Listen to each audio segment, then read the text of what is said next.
সুন্দরবন জঙ্গলে অনেক পশু পাখি মিলেমিশে বাস করত। সেই জঙ্গলেরই এক গাছে লাডু নামের এক পাখি তার দুই সন্তানকে নিয়ে থাকত। লাডু ছিল খুবই পরিশ্রমী ও দয়ালু। সকাল হলেই সে খাবারের খোঁজে বের হতো, আর সন্ধ্যা হলে ফিরে এসে তার ক্ষুধার্ত সন্তানদের খাওয়াতো। এটাই ছিল লাডুর প্রতিদিনের কাজ। লাডুর পাশের গাছে থাকত বুলবুল নামের আরেকটি পাখি, যারও দুই সন্তান ছিল। বুলবুলের ঘরটি মাটির ছিল বলে গরমের দিনে সে আরাম পেত। চলো বাচ্চারা, এবার গোসলের সময় হয়ে গেছে। চলো চলো চলো, সবাই গোসল করতে যাই। না মা, আমাদের গোসল করতে ভালো লাগে না। আমরা তো বাড়ির বাইরে কোথাও যাই না, তাও তুমি রোজ রোজ গোসল করাও। আরে বাচ্চারা, তোমরা সারাদিন খেলা করো, তাতে গা ময়লা হয়ে যায়।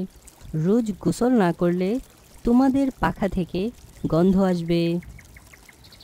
বুলবুলের বাচ্চারা গোসল করতে চায় না, কিন্তু বুলবুল জোর করেই তাদের গোসল করায়। তারপর সে তাদের রোদে শুকাতে গাছে বসিয়ে দেয়। এখন আমার কাজ শুরু হবে। একে একে জঙ্গলের সব পাখি আমার সুইমিং পুলে গোসল করতে আসবে। বুলবুল বোন, আমি কি আমার বাচ্চাদের গোসল করাতে পারি? হ্যাঁ হ্যাঁ, কেন নয়, কিন্তু জানোই তো এক বাচ্চার জন্য একটি করে বেরি দিতে হবে। হ্যাঁ জানি জানি, এই নাও 2টা বেরি। এবার রানী পাখিও তার বাচ্চাদের গোসল করাতে শুরু করলো।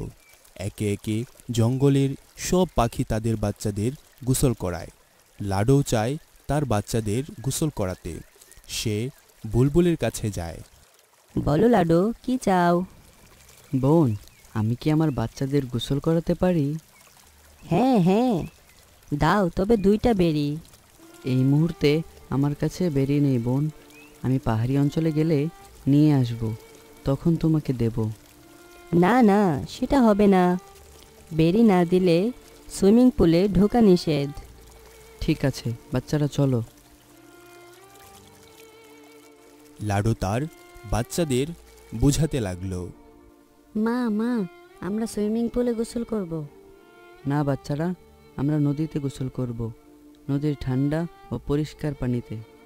লাডু আসলে চেয়েছিল তার বাচ্চারা সুইমিং পুলে গোসল করুক, কিন্তু সে কি করত? পাহাড়ি অঞ্চলে যেতে হলে বাচ্চাদের একা রেখে যেতে হতো, যা সে চাইতো না। সে তাই তাদের নদীতে নিয়ে গিয়ে একে একে গোসল করাতে লাগলো। না না কালু দাদা, তেমন কিছু না। আসলে আমার বাচ্চারা সুইমিং পুলে গোসল করতে চায়, কিন্তু বুলবুল পাখি বেরির বদলে গোসল করতে দিচ্ছে।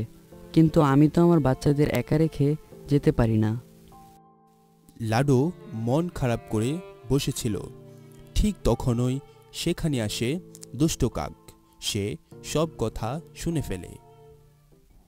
ওই কিরে কিরে লাডো, ওই লাডো, ওই কিরে কিরে লাডো, তুমি কেন চিন্তা করছো? আমি সব শুনে ফেলেছি। তুমি একটা কাজ করো, আমি তোমার বাচ্চাদের দেখভাল করি, তুমি পাহাড়ে গিয়ে বেরি নিয়ে এসো। লাডুর দুষ্টু কাকের ওপর একটু ভরসা ছিল না, তবু সুইমিং পুলের জন্য সে ভেবে জিজ্ঞেস করে, তুমি কেন আমার সাহায্য করতে চাইছো? আরে আমি অনেক দিন ধরে বেরি খাওয়ার কথা ভাবছি, আসার সময় আমার জন্য একটু নিয়ে এসো। ঠিক আছে, আমি যাচ্ছি, তুমি আমার বাচ্চাদের ভালোভাবে দেখাশোনা করো। লাডু চলে যেতেই দুষ্টু কাক দুই বাচ্চাকে বাসা থেকে বের করে দেয় আর দরজা বন্ধ করে দেয়। বাচ্চারা কাঁদতে থাকে। এদিকে লাডু ঝড়ের মাঝেই এগোতে থাকে। আরে লাডু, তুমি কোথায় যাচ্ছ? তাড়াতাড়ি ফিরে চলো, বৃষ্টির সাথে সাথে বড় ঝড় আসতে চলেছে। হ্যাঁ। আচ্ছা ঠিক আছে মাসি, চলুন। ওরা দুইজন আবার জঙ্গলে ফিরে আসে। লাডু, অনেক ঝড় শুরু হয়ে গেছে। তুমি এক কাজ করো, যতক্ষণ না ঝড় থামছে তুমি আমার বাড়িতেই থাকো। তারপর লাডু তার মাসির ঘরে চলে গেল। আরও বেশি ঝড় শুরু হয়ে গেল। কি জানি এখন আমার বাচ্চারা কি করছে। ওদিকে লাডোর বাচ্চারা ঝড়ের মধ্যে একটা গাছের ডালে বসে আছে, যেখানে বৃষ্টির পানি কিছুটা কম পড়ছে, কিন্তু তখনও গাছের ভিতর থেকে আওয়াজ আসে। বাচ্চারা তোমরা এদিকে আসো। বাচ্চারা এগিয়ে গেল। ওদিকে দুষ্টু কাক ঝড়ের মধ্যে লাডোর বাড়িতে ঘুমিয়েছিল। তখনই জোরে একটা বাতাস বইল এবং দুষ্টু কাকের ঘর পানিতে পড়ে গেল। দুষ্টু কাক কোনোভাবেই ঘরের দরজা খুলতে পারল না। দুষ্টু কাক অবশেষে ডুবে গেল। কিছুক্ষণ পর ঝড় কিছুটা কমে গেল। লাডু তার বাচ্চাদের খুঁজতে তার বাড়িতে আসে, কিন্তু লাডু দেখল সেখানে কেউ নেই, সেখানে তার বাড়িও নেই। লাডু আবার খুঁজতে শুরু করলো। তখন বুলবুল পাখি তার মাটির ঘরের মধ্যে তলিয়ে গিয়েছিল। লাডু তার নিজের কথা না ভেবে বুলবুল ও তার ছানাদের বাঁচালো। লাডু, তুমি আমাকে ক্ষমা করে দাও, আমি তোমার সাথে অনেক খারাপ ব্যবহার করেছি। লাডু বুলবুলকে কিছু না বলে আবার তার বাচ্চাদের খুঁজতে বেরিয়ে পড়ল। লাডুর বাচ্চারা সেই গাছের ডালে বসেছিল। বাচ্চারা লাডুকে ডাকতে শুরু করলো। মা মা লাডু তার বাচ্চাদের পেয়ে খুব খুশি হলো। আরে আমার বাচ্চারা, তোমরা কোথায় ছিলে? মা মা তুমি যাওয়ার পর দুষ্টু কাক আমাদের বাসা থেকে বের করে দিয়েছিল। আমরা এই বুড়ি দাদির কাছে আশ্রয় নিয়েছিলাম। মা, আপনাকে অনেক ধন্যবাদ। আপনি যদি আমার বাচ্চাদের আশ্রয় না দিতেন তবে তারা এই ঝড়ে টিকতে পারতো না।